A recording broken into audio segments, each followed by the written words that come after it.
Let's bring in Texas Congressman Randy Weber, our good friend. I like how we just call you a friend. We just decided that you're our friend. I hope you feel the same way, by the way. Hey, buddy. Good morning, buddy. Well, good morning to y'all. As long as we've got Dr. G on this thing, you know I'm going to be y'all's friend. Hey, that's how we feel, morning. too.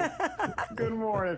All right, so, Congressman, what do you believe President Trump is wrestling with here in the Situation Room? I mean, what is the hardest decision right now on the table? Because it feels like Power Plant Day and Bridges Day is just a matter of time.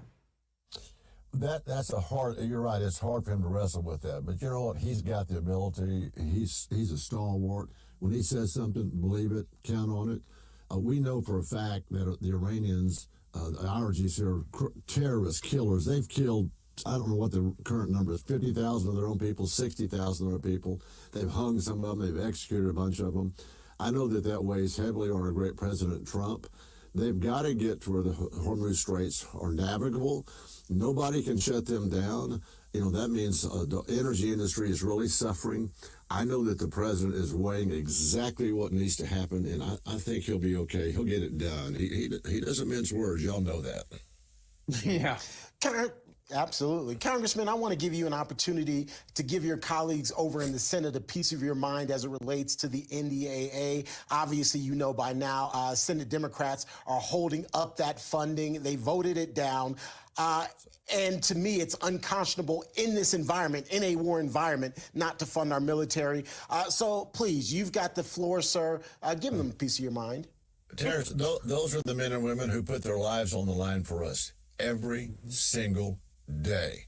And for the Democrats not being willing to fund those is unconscionable. I hope the American public is paying attention.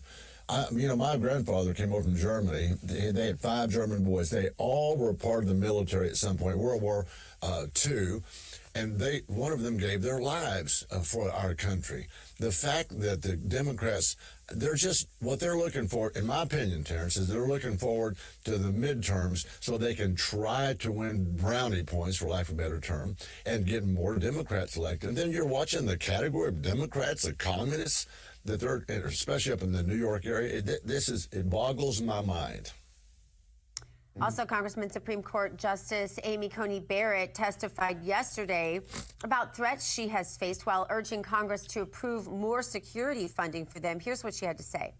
So I thought I would just share a little bit about how the threats have affected me and my family personally. They have required me to, my children, to think about and see things that children should not have to see or think about. One example is when threats to my life were particularly intense a few years ago around the time of the Dobbs leak.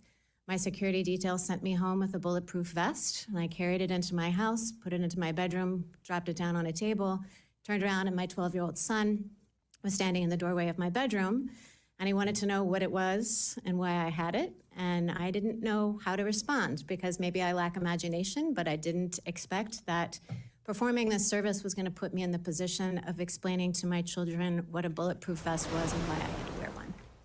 Your thoughts on that? Well, bless her heart. I mean, look, this is unbelievable that we've gotten to this place that we have. I know that they've requested like $14 million for more security, rightfully so. You know, even in my lowly place, just a member of the House, we've had 4 death threats. That's what we've gotten to. A lot of the crazy left, I'll call them the crazy left, have been out there spewing violence and spewing hatred. And then we wonder why when we get these people, like the guy that killed Charlie Kirk and some others, why all of a sudden they get up and act. It's because the left, in my opinion, is encouraging violence. I've never seen anything like this. Congressman, let's talk about the U.S. House or the daily soap opera, you know, All My Congress Members or General Hospital or whatever you want to call it. The House GOP leaders and Mike Johnson's doing some congressional hocus pocus this week. They're trying to basically advance this Reconciliation 3.0 bill. There's going to be this markup What's the framework look like specifically? What are the pitfalls ahead? How do you see it? What's going on? Well, that's a great, when you call them all those, David, those kinds of things. I think about Shakespeare's play, Much Ado About Nothing, if I can put that in there.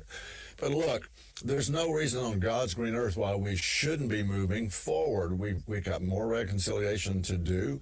We want all of our members to vote. Sadly, we have some Republican members who will not vote for the rule unless they get their way.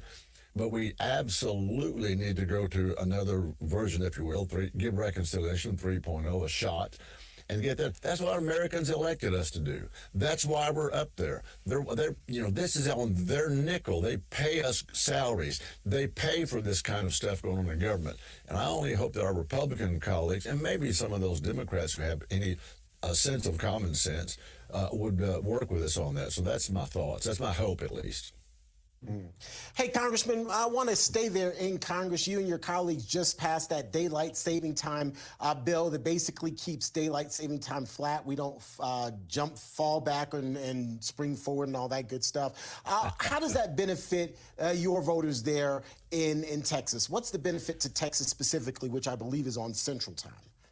Well, for me personally, being born and raised in the Gulf Coast of Texas, 73 years now, having to spring forward or fall back and having to go back to your old watch on your wrist and put Mickey's big hand back on the 12, it makes it where it's hard for people to operate. Remember, as you said, spring forward, fall back, change their clocks. Why don't we have what God gave us, just a normal day, sun rises in the east, sets in the west? Why do we have to try to jack with that? I don't understand. Exactly. Why do we have to jack with that? I love it. You are the salt of the earth, sir. Hey, maybe while we're at it, we can get him to stop playing with our weather. Yeah. Oh yeah. Well, I hear you. You're exactly right. Well, to God be the glory. He has a plan, and I'll rest assured that I'm a follower of Jesus Christ, and rest assured that God is in control. Amen to that. Congressman Randy Weber, great to have you, and thanks for bringing you and your witness along with you. And I mean, right. Just your Christian witness. Thank you so much for being here. Thank you. I appreciate you guys. Thank you. Thank you. Thank you.